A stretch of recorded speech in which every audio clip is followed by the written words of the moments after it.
So I don't fly very well. Little planes make me a bit nervous.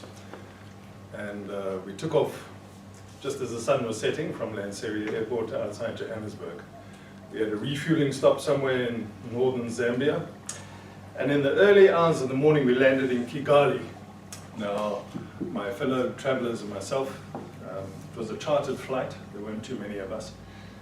Kigali at that stage was a city in trauma. It had just come through probably the most horrendous act of non-humanity that humans could perpetuate in the 1900s. So 1 million people more or less had died in the last, well, in a previous 100 days. So do the sums, it's a lot of people being hacked to death. If the ferocity of that genocide had been the purvey of the Nazis, 10 million Jews would have died. So that's a lot of people in the most inhumane way. So we were there to help as guests of the president with the reconstruction of Rwanda. This is a tall order, having come out of the South African transition. So I was one of those people, having been the national coordinator of our peace structures. And together with Rolf Meyer, who was constitutional architect, and also Hlengiwe McKees, who was one of the main figures in the TRC. So we were going to be speaking at a conference over the next 5 days with key social leaders and political leaders. We felt, all of us, felt completely out of our depth. Yeah, we had worked out some things, but my gosh, nothing that we had could remotely come close to the trauma that a whole nation had felt just in the previous couple of months. Kigali had been more or less tidied up. They were still finding bodies in hidden away places. It was pretty horrendous. So that afternoon, we were into the deep end already, one of the big hotels, about which they made a movie at a later stage. And there we were in this wonderful, nice little conference center, speaking to these main people, who essentially were quite glazed and in some kind of a denial state. So how do you get through as a speaker, having this impact thing that says, how do we bring about a change in the life of a person who's so traumatized? I spoke to the one government minister and I said, so you survived this whole thing, and were any of your family killed? So she said, yes, her family was killed. I said, what does that mean? She says, I have a second cousin on the other side of the country. Everybody else was wiped out. Every single member of her family was gone, except for one second cousin 300 kilometers away. How do you come to terms with the depth of this kind of thing? Imagine your family just gone. 3 months later, gone. Nothing. The whole family, all your cousins, your uncles, your aunts, grandparents, cousins, all of them, gone. So how do we have any kind of impact as speakers in a conference that is designed to help recreate a country that could actually stand up? So we did our stuff for the first day, that afternoon. We all gathered there late that night after some drinking to deal with our own trauma. Sort of, how are we dealing with these people? We're speaking to them, we're giving them good, meaty stuff, we're giving them our history, what really worked in South Africa and other places around the world where we had all worked. But it's like these people are sitting as glazed. It's just flying over the top. So we didn't come up with any kind of solutions. The best thing that we had with each other was just a comment that came through from one of our other travelers. He said, listen, just tell your story. If you are able just to communicate the depth of your experience and some kind of hook, because you're coming in as foreigners, you're coming in as people that don't have this immediate grasp of the trauma that they've gone through. Just tell it like you see it. And I took that to heart. So the next morning I was busy doing my thing, and I tend to be a little bit more sawdusty than, I like to say I'm more, storeroom than showroom, So I've always got this big content, and you'll see just now. So I've got this big content that I bring to things. And I was really, people were furiously writing notes and nodding and all this kind of stuff. But I see, man, if I'm wanting to have some kind of impact, to bring about some kind of a change that has some kind of lasting impact, because here at this formative point in a nation that is now hoping to reconstruct, there's got to be some contribution that I would like to make. And I realized that it wasn't so much the intellectual stuff and the great big ideas that I'd been able to study about and impart to lots of other clever people, but it was, where was the heart thing? The previous night I'd had a discussion with one of the bishops.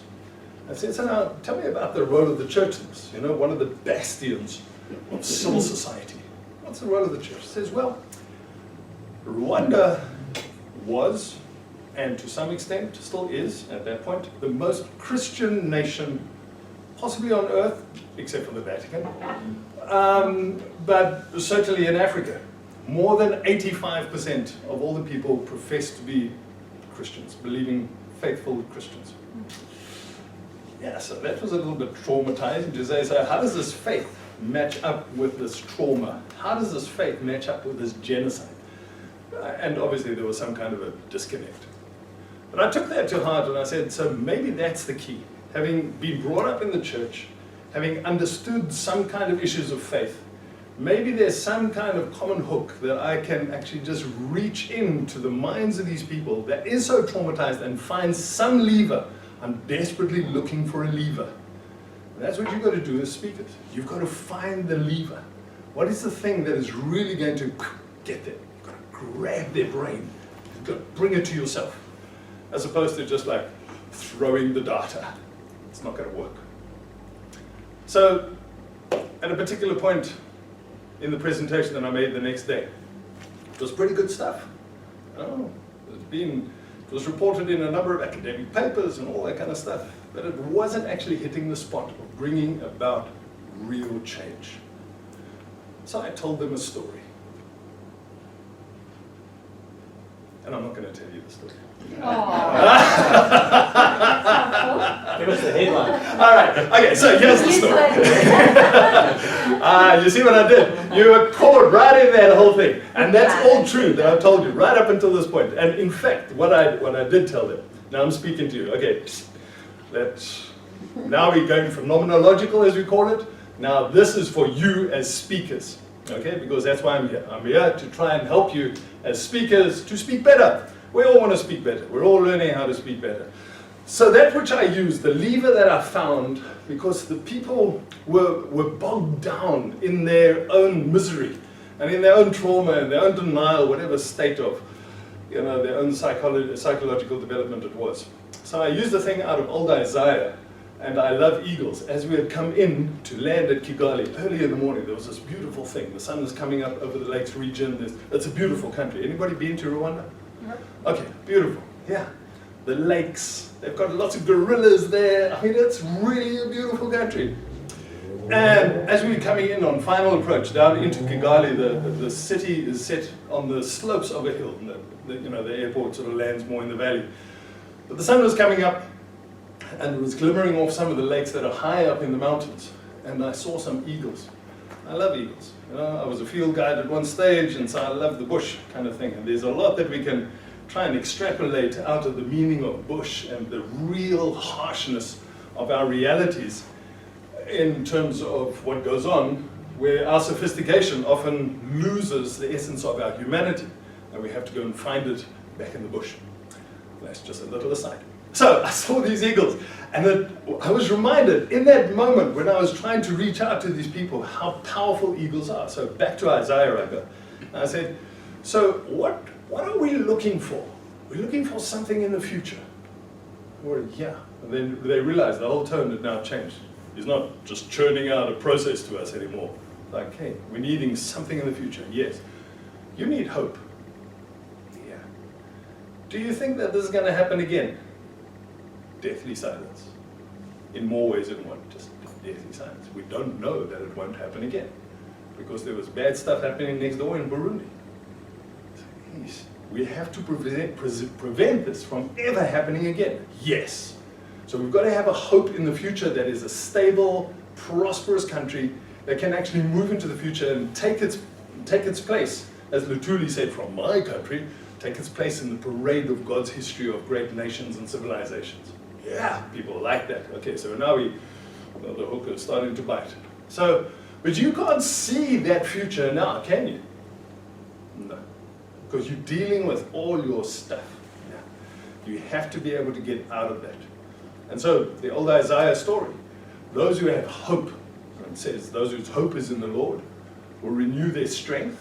They will rise up on wings like eagles. They will soar. And I tell them the story of these beautiful eagles that I saw in the sunrise as they were looking out over Kigali and over the Great Lakes. And I tell them about this. Yeah, they've seen it. See, so immediately there's this emotional hook, and it goes way beyond the clever stuff that I put up on the screen. They're in. And then I say, once they are up at that position, they will rise up on wings like eagles. So they're riding on the wind. Then they can see what is in the future, because that is the key principle of all eagles. The key feature of an eagle is its eyesight. It can see a rat at something like 8 kilometers. I mean, it's phenomenal. So it's an eyesight thing. So why should you rise up? So that you can see. If you're in the forest over here, where you guys all are, you're in the forest. You're dealing with your own misery. You're dealing with your grief. You're dealing with the loss. You're dealing with a stuffed up nation. But now what you've got to do, you've got to rise up. You've got to have hope that the future is a much better thing. You've got to see that. You've got to understand it, just like an eagle sees its breakfast over there. Then it can actually get back down on the ground. Then you can run and not be weary, walk and not faint. I mean, wow. And then I said, I could have given them another 2 hours of good stuff. But what happened in that moment is that the whole emphasis of this particular conference changed into creating hope and a future, as opposed to the methodologies of working through grief. You see? So it was a story. That was the impact moment for me, and I didn't plan it. It was one of those things. You've all had this experience? You know, where you're standing up and you're delivering, and the little epiphany happens. I don't know how it works. I mean, maybe the psychologist can tell us there are bits of your brain that are not working when you're sitting at your desk doing this thing. And then when you're up there, there's parts of your brain that are firing on all cylinders, and then, wow, that sounded so good. I hope I remember that. Have you ever had that thing? I saw one guy, in fact, and he has just a tip, and hats off to him. He's one of the international big guru speakers. And he was having that, he had one of those moments. He said, yeah, you know, and it was American, wow. Man, that was really good. Let me say it again. I said, excuse me, I'm just going to write it down. He had obviously never said it before, and it was actually quite good, but it happened in that moment. And that's what you've got to look for as speakers. You've got to look for this big impact thing. So, most of you understand sport. Do you understand anything about sport? So, yeah, so you know about impact players. These are the guys that sit on the side, and at a particular point in the game where it's like really boring and nothing's really happening, these guys run on, sometimes sort of 20 minutes before the end, and the game changes. They're the game changers, because they are the impact players. They come in and, remember Ollie LaRue? He was the first impact player. Really talking rugby. Ollie LaRue, he was a chess champion in 1980, rugby player. Yeah, I had you for a moment, just a moment, you were worried there. So, Ollie LaRue was the first real impact player, you know, the first guy to have a double chin on the back of his head, and a big guy. And everybody said to the coach at the time, are you mad? Why is he not running out at the beginning? He said, wait and see. And sure enough, he would run in, he was fresh, he was aggro, he just ran in and dominated the entire scrum. I mean, he ran into the scrum, the whole thing moved, you know. It was one of those high impact things. Now, you, as speakers, you need to have this. And why? Every speaker, you need to be a leader. Audiences, now let me just go to this one first. So, to have this effective impact, you've got to understand that impact has to bring about some kind of a change. If you are speaking just to keep things the way they are, please don't. Just shut up. All right? Because it's all about change. If you're going to get up and make a change, then there's a legitimacy to what you actually say. If it's just to perpetuate some kind of thing, just go and get some kind of maintenance officer and give them your script. Okay. So you've got to make changes. The world is got to get better. And that's your role as a leader, because the imperative to leaders is always to bring about something better in the future than what we've got right now. It might be some kind of reflection on something that was in the past, but the future has to be better than what we've got now. That's one of the key characteristics of all leaders. Orators and presenters, great history in being change agents. So think of some of the great, big moments of your craft. The Gettysburg Address caught everybody's surprise. Even if you read it slowly, if your surname is Zuma, and you have what is now becoming, I see in boardrooms, I was in a boardroom the other day and a guy was saying, so if we think about moving in the graders, and he was thinking, obviously, all the other guys said, Zuma pause. So you know these funny pauses that happen at arbitrary times during a speech? It's got nothing to do with the speechwriter, this is just what you say. So this is what we've got to understand. Gettysburg Address, less than 15 minutes, and it changed a civilization. High power. One of my favorite stories on this one is that Swaziland, I've done a bit of work in Swaziland, wonderful place. A couple of decades back, they opened up their first, they put in the first tar road between Hlangano and Mbabane. Hlangano, a little bit of a small town thing, but it's a windy road, it goes through the mountains, and they were tarring it. So in good Swazi tradition, the opening of the project, big marquee, beasts on the spit. And lots of people, the king is there, the princes are there, the princesses are there, there's lots and lots of people. There's 2 days of speeches. And eventually it gets to the whole thing, and now the orator, the MC says, and now we will have the very important speech from the managing director of Grinnikers, who's actually doing the road. So, you know, the Minister of Works has spoken, the Minister of Tar Roads has spoken, the Minister of, there's a whole bunch of other people that have spoken at length. And nobody knows what they said. So Jack Soley gets up and he says, thank you. Says, the road will be finished on time, in budget. Thank you. He sits down. Nice. It was the most powerful speech in 2 days. And all that kind of stuff. Hey, so it doesn't have to be this 2-hour job where you're just like creating comatose people. All right, so this whole thing, change agents, short, sometimes sweet, but high impact.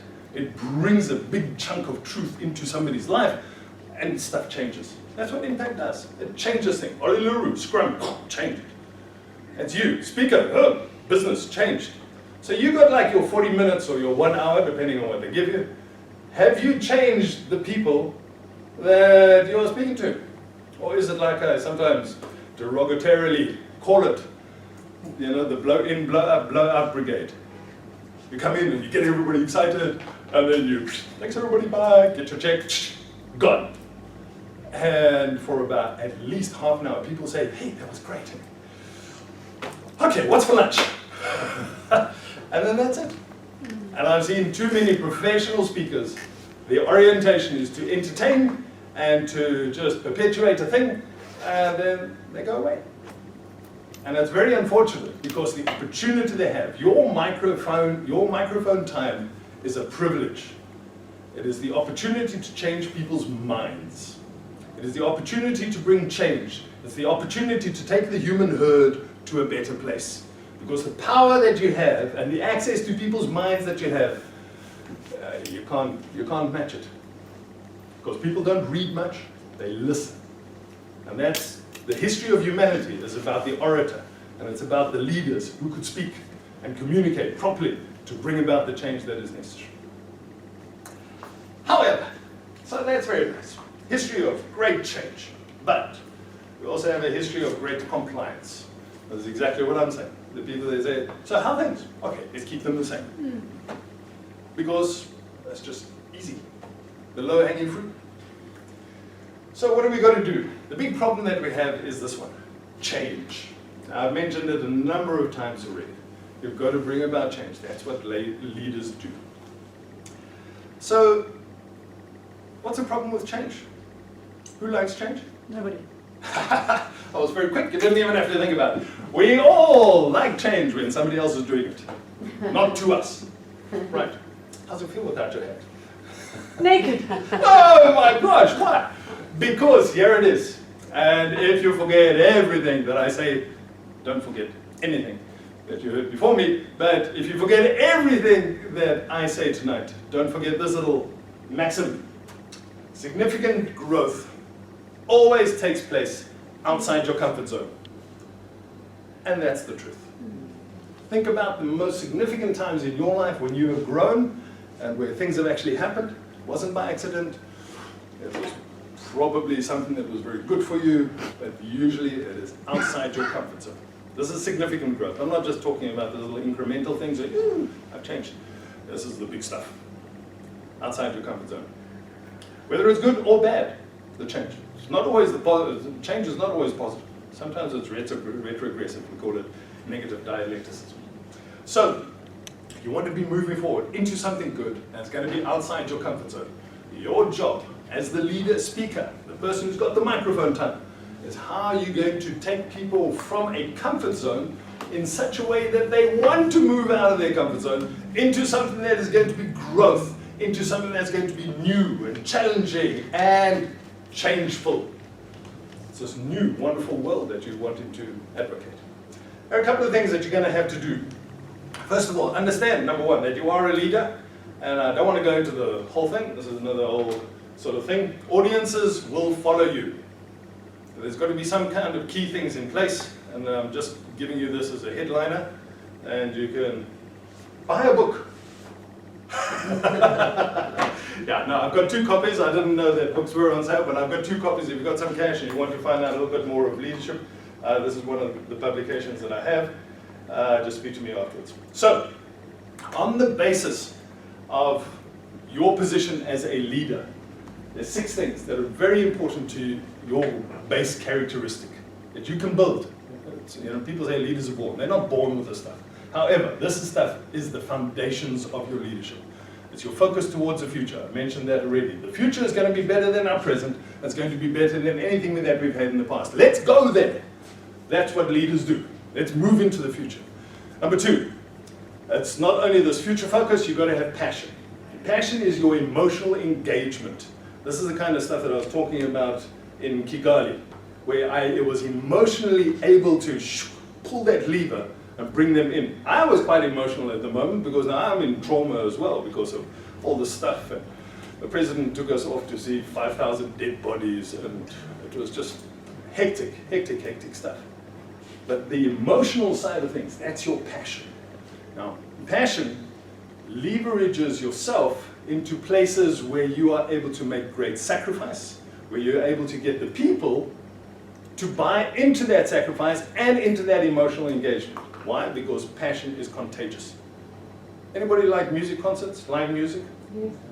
Okay, so imagine the musician who's saying, this is a very nice piece and I'm going to play it very technically perfectly. Or whatever it is. And they stand there like passion fish. Yeah, animated mic stand, not moving. They don't believe their own music. What does that make the audience feel? Cool. It's same as them. You see? Whereas if you've got a Bono or one of those Springsteen.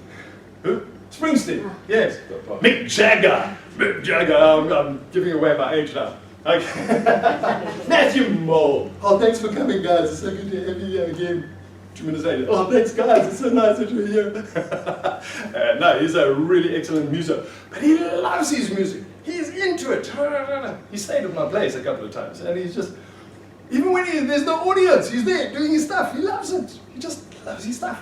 He's passionate about it. So when he gets up, people can see it. They love it too. Okay, I don't want to talk too much about passion. I can get passionate about it. Communication, that's an obvious one. You don't need to, if you've got a great idea in your mind and you're not able to put it in somebody else's mind, go home. Then there's the power for change, this big one. Power for change is key. Because if you are a leader, you've got to bring about change. If you don't have power, you can't bring about change. Now, what is this power thing that we're going to talk about? There's a couple of key ways that you can construct power in your leadership life. and I'll talk about it in just a little while. Safe to say that it has to do with psychological or social power. If you want to make physical changes in our world, if we come in earlier and the tables are underlined and so on, we've got to move this world and change it. We need physical power. You need some strength in your shoulders and legs, and you've got to move tables. That's physical change, physical power. Social change, you need social power. Psychological change, psychological power. So where does that power come from? There are a couple of key things on this, and the research is fairly emphatic on this, because people are able to influence other people. How do you guys feel about power, by the way? Power, good or bad? Good?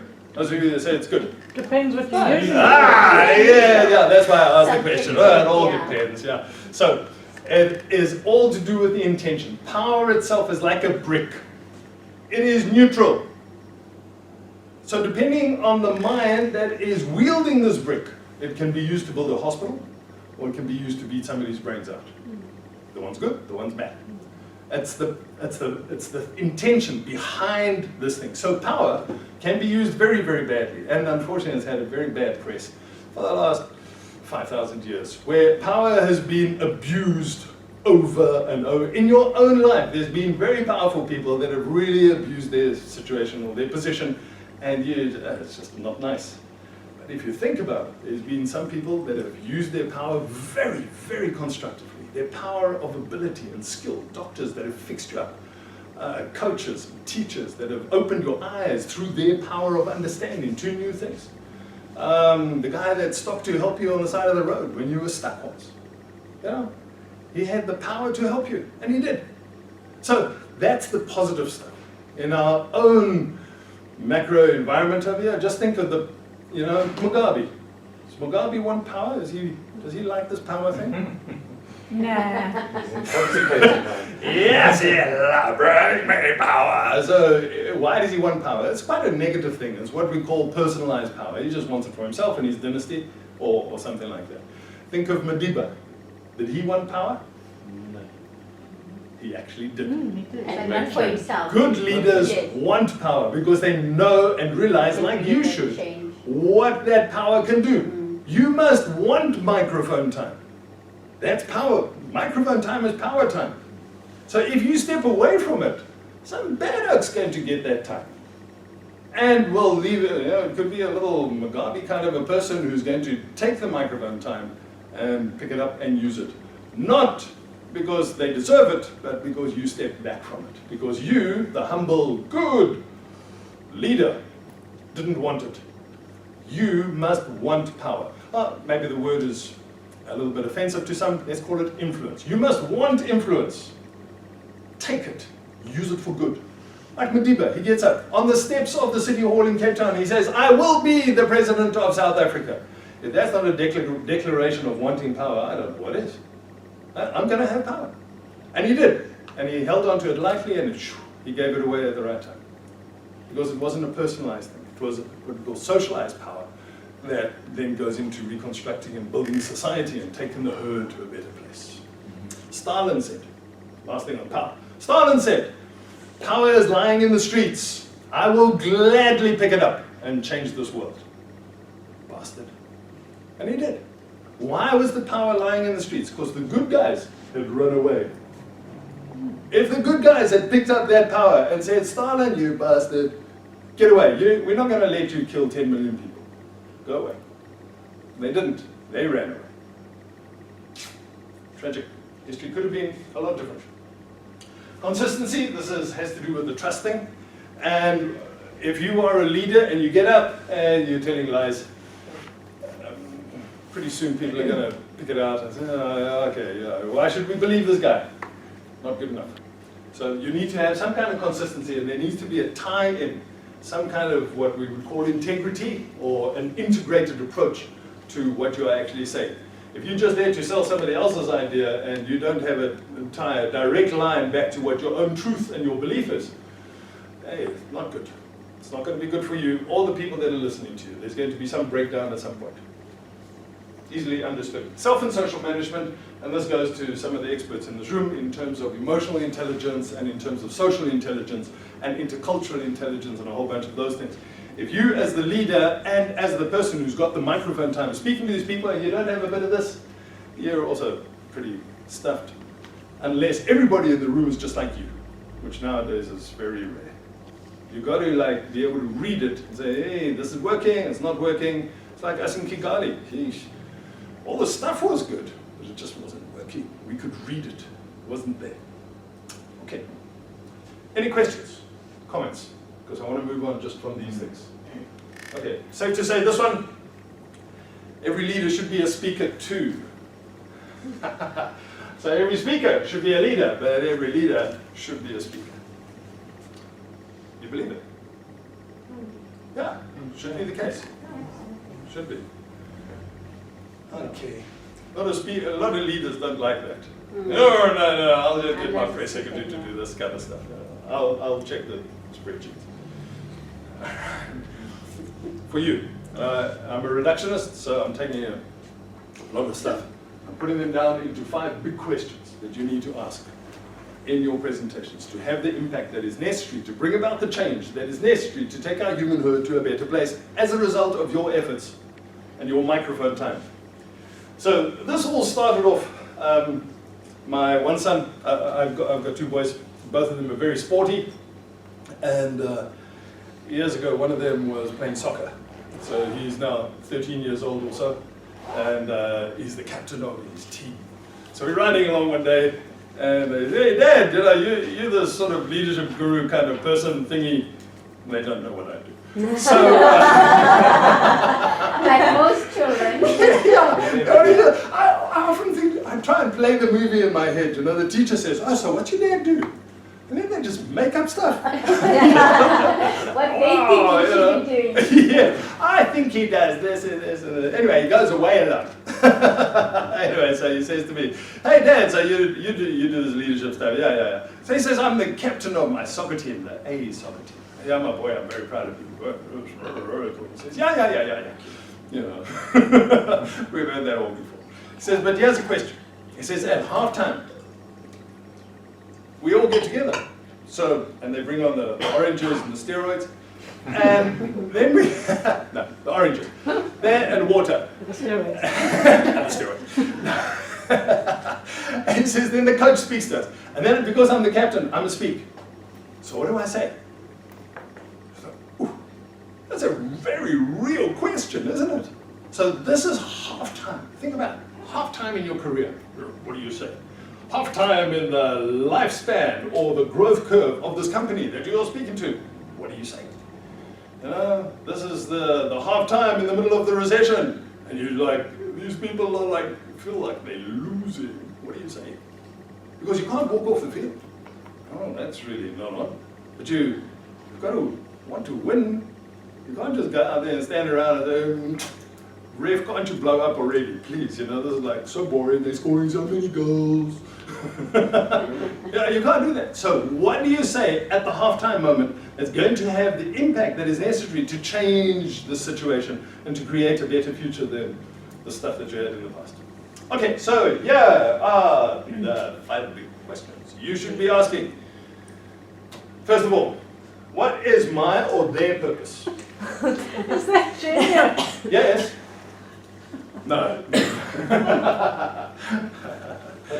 Very good. Yeah, no, it's pretty cool. What's the purpose? Where are you going with this whole thing?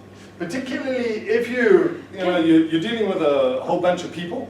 If they don't have a purpose, it becomes beholden on you to start delivering some kind of purpose.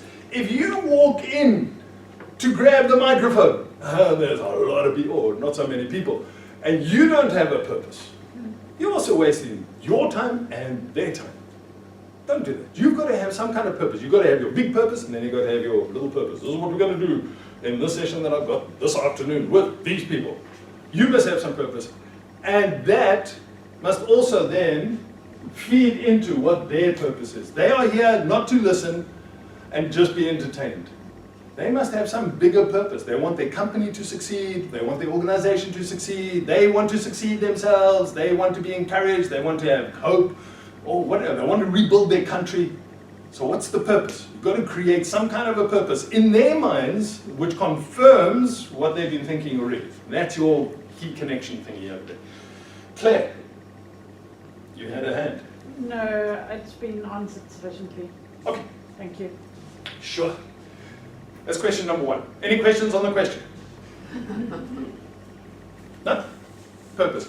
Okay, if you don't understand what purpose is, speak to one.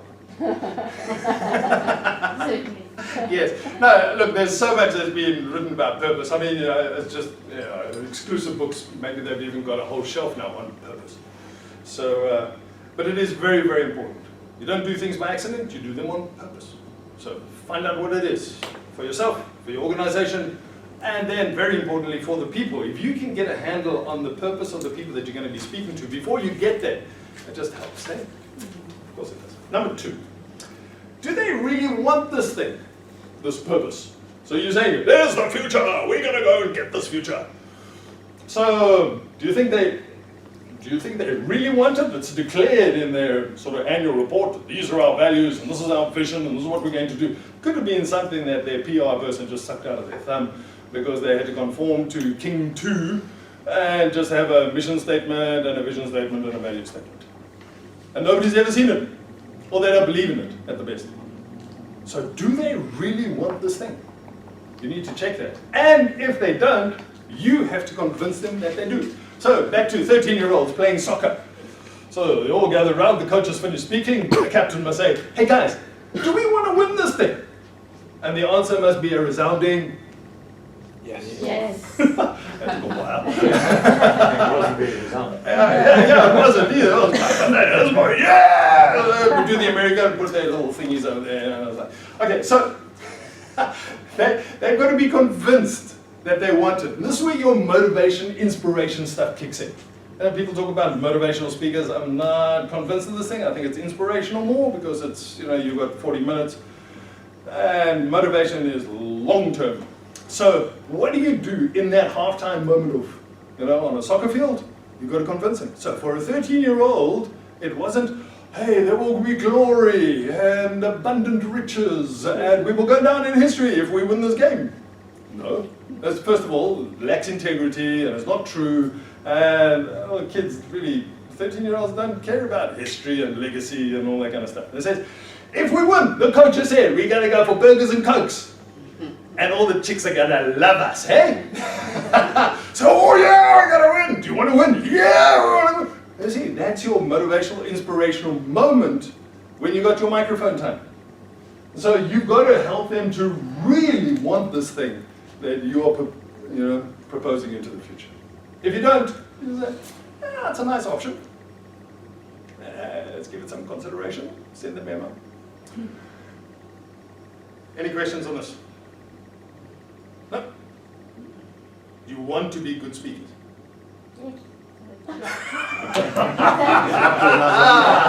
Oh yes, eh? So why are we here? Let's go for supper. All right, number 2. So related to that, this ideal future, you've got to ask them the key questions. What do they dream of? This is the imagination thingy. And you create images. I suppose, how many of you could, in your mind's eye, see eagles, sunrise, lakes, mountains? You can see it? Yeah. Yes. Yeah. How powerful was that, hey? Yeah, very. You see? Okay, you see this beautiful, fantastic eagle, little fingers on the end of the wings. Yeah, it's very, very powerful. Why? Because our minds have this ability to create image that we can respond to emotionally. It comes out of the limbic brain. It's not the prefrontal cortex that makes pictures. It's your emotional being. Don't worry, brain stuff. So, Why do I seem like I don't understand? you're brain looking stuff? at me like, yeah. No, I was creating pictures in my mind. What Oh, you good. Very good. Picture of the Mission limbic, accomplished. the limbic system. said. That was my non-verbal communication of the interest of your content. Good. Next question. So they want this thing in the future. Big question. Do they believe that they can get it? It's a very good picture. Oh, you like it? I like it. Okay. So do they believe that they can get it? There are too many obstacles in the way. Oh, yeah, we would like to win the game, but just these oaks are just so good. So what do you got to do there? Now you've got to persuade them. You, the speaker, you've got the microphone. You can persuade them. And the persuasion isn't just pie in the sky type of stuff. The persuasion has to come down to some nitty-gritties. Guys, I've looked at the way they play in their game. They're very weak at the back on the left-hand side. So if we just feed the ball to our right wing, who barrels down there, he crosses over, that can be done. I've also noticed that they are actually quite weak, wherever it is. So there's a bit of analysis, and there's a bit of logic, rationality, that actually helps to persuade and say, this is the benefit, and this is the tactic, or this is the strategy, and this is how we can win. If we do this and this and this, it's going to take a bit of sacrifice, and maybe there's going to be some pain, but we really got to push them, and we've got to speed up our running, or whatever it is. In the business context, how are you going to take your message behind the microphone through to the minds of the people that are listening to you in a way that they will be persuaded, that they now believe that they can get it? Because it's one thing to want it. If you go to the work of Victor Fromm, it's one thing to just to want something, but if you don't believe that you can get it, you're not going to try. It's got to be that, hey, we can do this. It's going to be hectic, but we can do this. Let's go. Yes? Do you honestly believe, this is a psychologist asking the question, Shall I that lie down on one the couch? talk can get them to change their entire script, their mind thinking? One That what? One talk, one speech. You know, 1/2 hour, 40-minute, hour, whatever it is, can change a lifetime of script to get people to believe, oh yeah, I can have this, when their head talk tells them, no way in hell am I good enough. Yeah, I've seen it. So sometimes it's not good enough just to have a passive listening to some kind of nice message that comes about. And sometimes there's got to be some kind of active participation from the person that says, hey, do you think you can do this? No. Okay, try. Come, try. And then suddenly, hey, I can do this thing. And I can And it's accept like, that with coaching or some kind of practical. But when you're standing behind a workshopping. microphone, you've got to be a bit more skilled maybe to try and get people to go and try this thing. Yeah. But more and more of the conference stuff that I'm engaged in, you know, in doing the professional speaker stuff, allows space for active engagement, as opposed to just like park off, listen, passive. You know, I insist on being able to engage the people so that they can give, you know, feedback or even participate. Like for example, no. I do a bit of a music thing with people. Oh, I'm tone deaf, I can't sing, I can't keep rhythm, all that kind of rubbish. And you get them to do it. It's like, oh, we can do this thing. Now, like you can do this, and you put up this big block that you can't do music. That's the same problem that you've got with spreadsheets. You think you can't do spreadsheets? You can. It's the same brain, and that kind of stuff. So sometimes that jump takes a bit of extra work on your part as the microphone. But there's also chaos theory, Sure. where slightest change in the condition, the beginning conditions, Yes. is then iterative. Yes. So you might make a slight shift here. 5 years down the line, you meet that same person, and he's done a 180 and he's doing something completely different. So you might just start the change. You're not going to get the end result. But all you have to do is change his thinking on one topic, have him behave differently the next day once, and you've made a change in his life. Yeah. So it is effect. Yes. it is. Butterfly wing. Yeah, butterfly effect. It's called the butterfly effect. Yeah. And so there's a lot of that kind of stuff, and there's more and more of that coming to the fore, where people, and to a large extent, much of this has to do with courage and people's commitment. Courage often comes from the collective. If everybody around their table is getting up and shouting, it's easier for them to get up and shout too.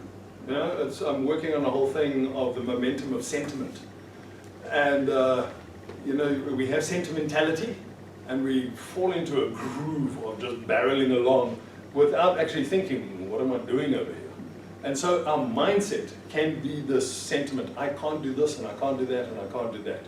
And that just builds up a momentum over this lifetime that you're talking about. And sometimes it takes this emotional thing, it's usually an emotional thing, not rational, logical. It's got to be an emotional bang. It just cuts across it. And you connect with the person, pull the lever, and suddenly they're liberated into a new thing. It does not mean, for a moment, and I have to appreciate the long-term work of the coaches and the counselors that get people out of one thing into a whole different mindset. Okay. This is a long discussion, but I think Interesting. that's a good one. There's also the point that you might leave there having changed 5% of that.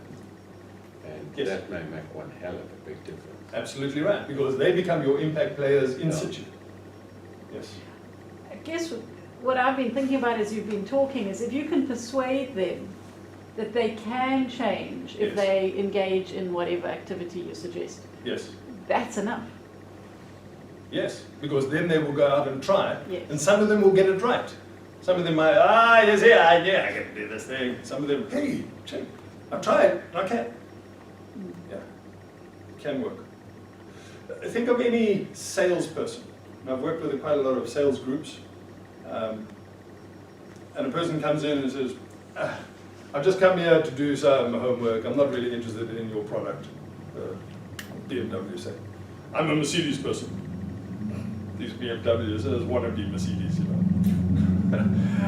And an hour later they drive out in a BMW. What has happened? It's a whole lifetime of something happened to persuade that person, whether it was the emotional experience of being in a BMW or and sometimes there's para discussion or para discussion influences. You know, like the very gorgeous BMW saleswoman that just shuts down the person's brain. It happens. It does. To men, yeah. Yeah. Women will still drive out with the car they want. We're so clinical and logical and rational. I know women are all like that. He's going to need a session of therapy with you after he's finished his speech. Very good. Okay, next week, any more queries on this one? Comments? No? Good. We move on. Do they have, this is number 4, do they have the internal power to do this? So this is the purpose, the cause that you are advocating. This is your message from, you know, releasing more properties into the entry-level market, whatever it is. What is your cause? What is the purpose of you being there? And then they've got to believe that they've got the internal stuff that they need to do this thing. See? If they don't believe that they've got it internally, they've got a problem. If it is your job to steer them in the direction of mastery, because that's one of the key big things for any kind of success, you've got to have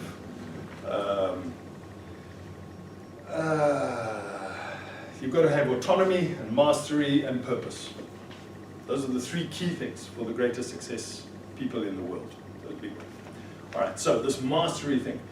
If you realize, as you're talking to the people, they don't have the tools, either psychologically, in terms of their learning, skills, talents, if they don't have it, you've got to put some mechanism in place to say, okay, so what's going to happen is that we're going to set up seminars and workshops for people that want to build their skills in doing this stuff and achieving that kind of thing. There's going to be seminars that help people to buy houses, I would hope, or to get loans, or to get out of debt. There's going to, if you don't have the internal power for this kind of stuff, we're going to help you to do it. So you've got to be able to, sometimes you've got the ability to bring about a mastery or an understanding and give that person the internal stuff as well. A large part of this internal stuff is one I referred to earlier in terms of the power, the influence that you need. Now I made a joke of the beautiful, gorgeous BMW salesperson, but it's only half a joke, because influence and power comes down to 4 things. And like I said, I'm a reductionist, there's a lot more stuff, but it's essentially these 4 things. Number 1, to have influence or power over somebody else. I call it the feat F for fear. It's not a good thing. When you use fear to control somebody else or to have power over somebody else, it's usually temporary, and there needs to be some instrument that you use to bring about that fear. When the instrument is taken away, then that will be turned back on you, and you will suffer. That's just the nature of our history. Fear was used to control people, the instrument of the fear disappeared, and the person who did the controlling is no longer. Never been out the bunker. So, avoid the fear, huh? You never been out the bunker. No, never been. Yeah. So avoid the fear thing.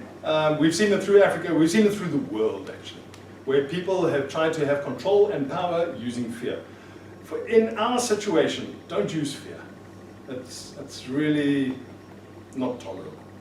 So the next 3 things are the real things that you can develop as an influencer, as a person that needs to have power to bring about the change once you've got the microphone time. These three things are expertise. You've got to be an expert in something. Particularly when you get up and you speak, people must be able to believe you and say, hey, listen to this guy. He knows what he's talking about. He's done his time. He's not just sucking this out of his thumb. You see? So he knows what he's talking about. So that's the expertise stuff. Any questions on that one? That's easy. Study. Go through experiences. It doesn't only mean formal study. So it can be just experiential expertise. The other one is trustworthiness. If people don't trust you, and you don't convey trustworthiness, you're a non-starter as well. You're going to be taking everything and second-guessing it. So now Zuma gets up today and talks about some things, and he gets booed. Nobody believes him anymore.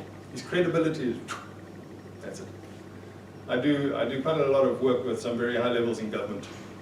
And if a Gupta walked in over there 6 months ago, they would have listened. If a Gupta walks in now, they're not even, they're going to pack up their stuff and walk out. That's the trust problem. So if you are not trustworthy, you're finished. Okay, so you've got to come in with that kind of credibility. Yeah, it goes back to the old Aristotelian thing. You've got to have your cred in place. You've got to have your ethos. Where you're from. Huh? Your street cred. Street cred, yeah. Street cred. Where's your shed? Do you know about the ethos, pathos, logos stuff? I'm sure you've had it at some stages. Yeah. Okay, so the ethos, the literal translation of that is your ethod. That is your shed. Where is your shed, they would say. Oh, my name is Elinas from the town of Corinth. Okay, now we got you. We know the house of Elinas, it's pretty good. Corinth, they think funny. It's like Cape Townians, you know. So we, hey, where are you from? Hey, like I'm from Cape Town. So then we put them in a box and we say, this is what we can expect. I know you would never do any kind of that stereotyping, but yeah. All right, so the last one. So we've spoken about trustworthiness, we've spoken about expertise. The last one is attractiveness. This might be a little bit of a surprise and it's completely unfair and unjust, but it's true. This is the nature of our humanity. If you are not attractive, and I'm not using the word in the limited sense of being pretty or handsome or anything in between or whatever adjectives you want to use, it's just attractive. You attract people towards you as opposed to repelling them away from you. If you are repulsive, your microphone time is wasted. Have you seen, sorry Mark, how this is dominating the discussion in America? Yes. Do they like this guy enough? Yes. Is Cruz going to be liked enough? Yes. Was Hillary, they think the answer now seems to be yes. But initially, earlier in her campaign, they didn't like her. They said people didn't like Hillary. Why do you think Sarah Palin got onto the ticket? Because of the break. She was the best looking Republican that they had, you know. Yeah, and that was it, you know, really. Yeah. It was quite sad. But, yeah, and to a large extent, that's it. So, you might be thinking to yourself, but this is not fair, and it's unjust, and it can't be true. It is true. The research just comes back over. People want to disprove this thing, and they can't. So they will go and do a thing, and then it comes back, and it's true again. Even the courts, this is one for you, 2 people convicted of exactly the same crime. Comes to sentencing, the ugly one gets a bigger sentence. Gretchen, 35 years. Yeah. Yeah, but really. Why do you think Pistorius is having the hassles that he's having? He's a pretty boy, she was a seriously pretty woman, and it just captured the imagination of everybody. Why? Because of the beauty and the attractiveness kind of thing. So the influence is much bigger than if it was just Mr. and Mrs. Joe Plain, you know, or even worse, Mr. and Mrs. Joe Repulsive. So in a jury, would ethnicity play a role? Because attractiveness is in the eye of the beholder. So now we're getting into deep stuff, hey? So how long do you want to take this discussion? But yes, depending on the eye of the beholder and what you deem as being attractive or repulsive, so it goes to your managing director. For some people, tall is helpful. For some people, actually short is helpful. For some people, big is helpful. Some people, slim. It all depends on the person who you are trying to influence. So the point here for you guys is when you get up behind the microphone, you got to be nice. You got to be attractive. make sure that you've done something to look nicer than you would have if you just got out of bed. It doesn't mean that you've got to go to the plastic surgeon, and you just got to be attracting people towards you as opposed to pushing them away. You get that? Yeah. Okay, and it does go to a sales force, because sales forces have to influence. And it is well recorded, well documented and researched that the beautiful sales forces have more sales, even though their expertise, their technical understanding might be limited. In the yachting industry, which I worked in for a while, they will choose you on your photograph first, then they will look at the rest of the CV. No photograph that looks good, you won't even get a job. There it is. You think it's just the yachting industry? Investing. My one son, my one son goes to, so he's now finished, he's done sports psychology, and his girlfriend, they're going off to see Southeast Asia. So what do all South Africans who want to go and see Southeast Asia do? They go to teach English. So they go to Korea, they got to send photos. High, the kind of photos that you were recommending over here, not Facebook photos, not little Instagram jobs, the big deal thing. Why? Because the schools in Korea, it is a prestige thing to have good-looking Caucasians teaching English. So, because these are private schools, and they're just going to get lots of little Korean kids coming to. So my son is, he looked a bit, he's got this longer hair, and he was a provincial national swimmer kind of, so he's like quite buff, he's quite tall. His girlfriend's a babe. Bang! No interview necessary, you got the job. How do you know we speak English? No, you said so. That was fine. And they became adverts. So for the 3 months, they didn't have to do anything. They just had to be on staff and walk around the streets of the city. Yeah. Oh, it's quite scary, isn't it? Yes. Not for me. I'm just kidding. Nice one. Yeah. Thanks. No, I actually read a study that babies, Yes. young infants, they're not really able to comprehend anything much except for I want to be fed and I need to sleep. But they did a study of babies in the first 6 months, and a majority or high ratio, they quantified them to be more receptive and less likely to cry if they're in the arms of a pretty person or a good-looking person, as compared to if they were put in the arms of ugly people. Okay, And that's I from the do very think so. from that study, there was a little bit of conjecture in that. yeah.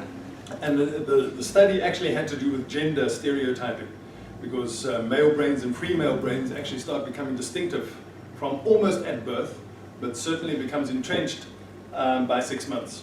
And they found that pretty women, particularly the smiling, happy, attractive face, because, as opposed to the cross face, young girls responded very, very positively. All that kind of stuff. The young boys, boring. But if they saw a clock or a machine, serious, it was like so weird. Yeah. And so they're trying to redo the experiment to try and undo that. So I'll give you a counter anecdote to this particular one Yes, about attractiveness. yes, I took over from the previous CIO. He ran IT for my company. Yeah. He had the remarkable track record of having seriously pissed off and alienated 100% of the people inside the company he'd ever worked with or encountered or I thought interacted with. everybody in your company was sweet. Yeah. So that's quite a record when Yeah. you've successfully alienated 100% of what are And then essentially you've your got to customers, undo all of that. internal customers. Because Yeah. you walk in with prejudice And against he'd you. been at it for a while, yeah. So obviously he was down to an influence level of 0. Yep.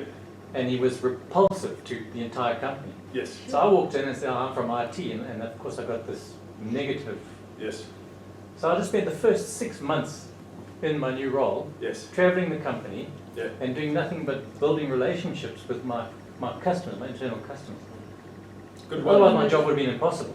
Yes. But you're handsome, But that's so a- you won. That's a very, Ah, so sweet.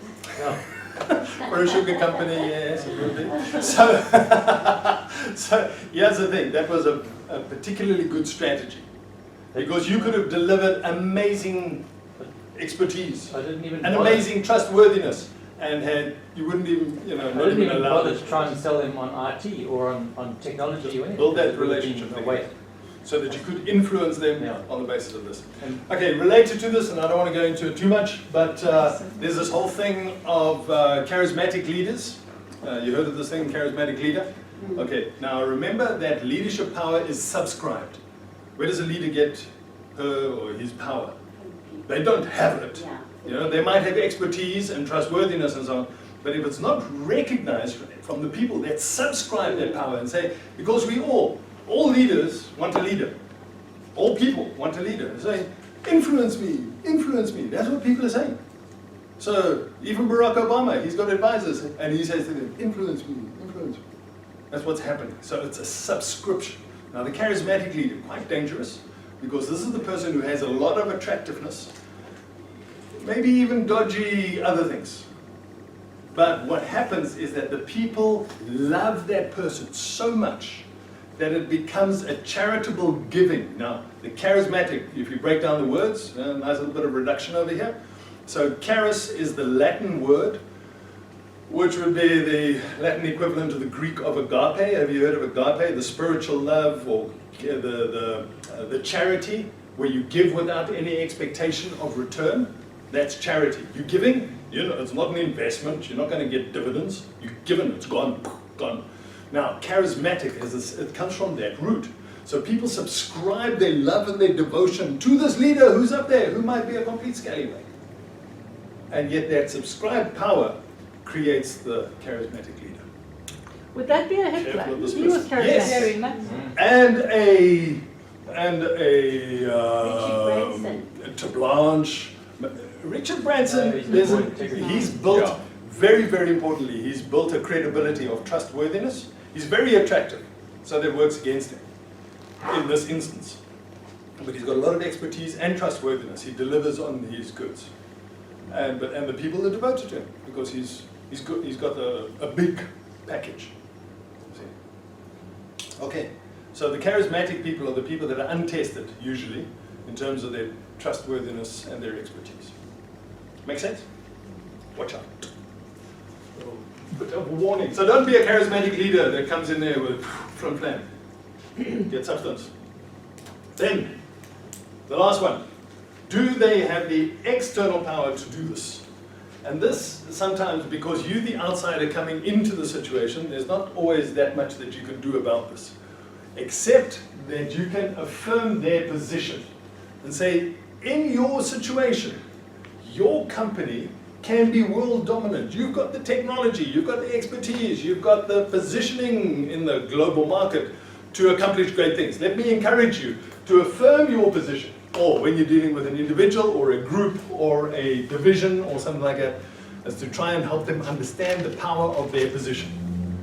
So if it is the 13-year-old talking to his team and saying, listen guys, you've got the external power to make this change. Do you want to win? Yes. Do you believe you can? Yes. Do you have the internal power to do it? Yes, you've got the skill. You've been convinced and you've got the mastery, you've done the practices. Yes, you have. Do you have the external power? Yes, you do, because you're on the field. If you're not on the field, if you're sitting on the bench, you don't have this external power stuff. So it comes down to things like recognition and favor within your community and so on. For you guys, having the microphone, that's your position. That's your external power. Immediately, you've got it as soon as the introduction is finished and you've got the mic. Okay. Any questions? Okay. No. How are we doing for time? You want us to wrap? I think you're not. Okay, then don't worry. What you're saying.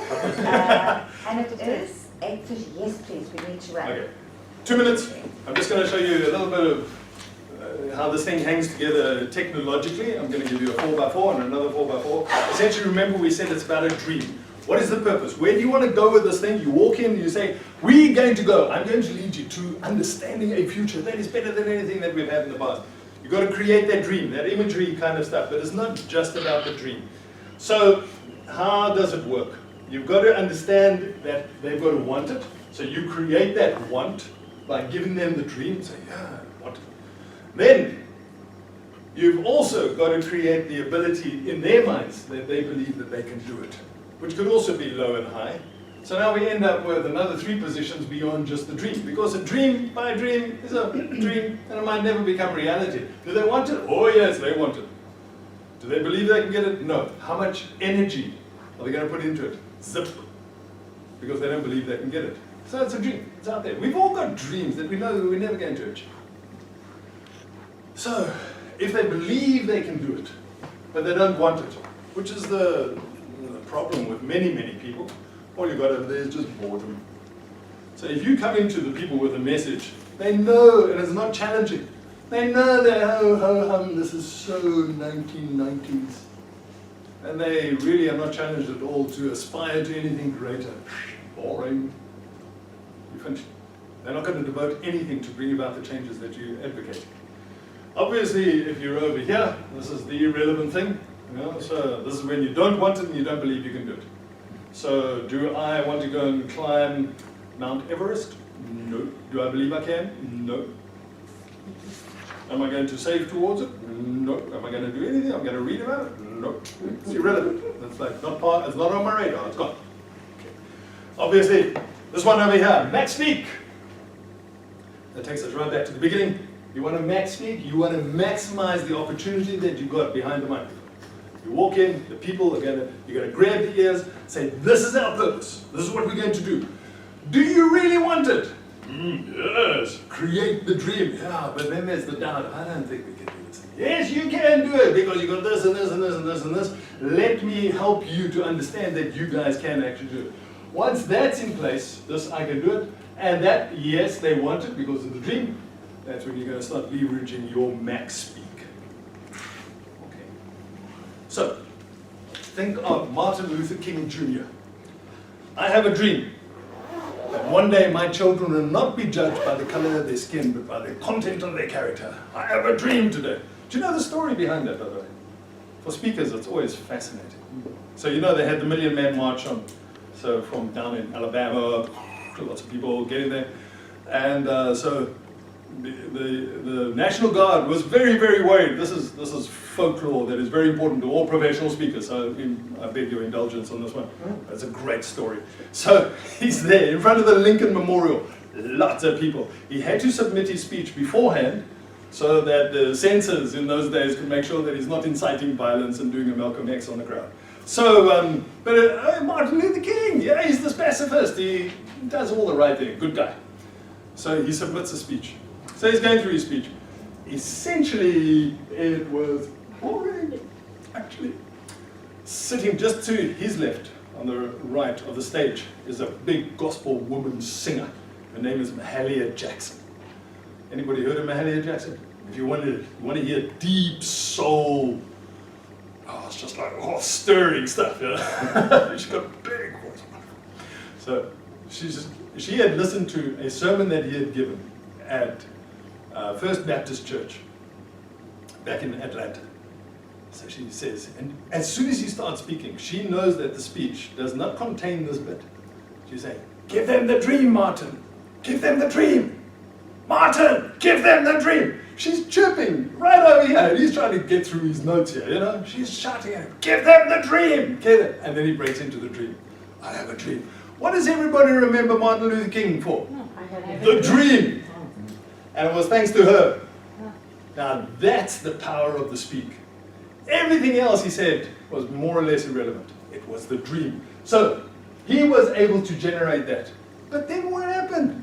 He got assassinated and everything went until we get Barack Obama. What did Barack Obama say? What does his chant? Yes, we can. And then they changed the world. Do you know where he got that? No. Sammy Davis Jr. wrote a book about his life. And the title of the book was Yes, I Can. Okay. And he was one of Barack Obama's Yes, heroes. of course, of course. Sammy Davis. Sammy Davis. Great story. Thanks, everyone. I trust you've got something that you can use. Thank you. Yeah. Maximize your speak. Change the world. Indeed. Thank you.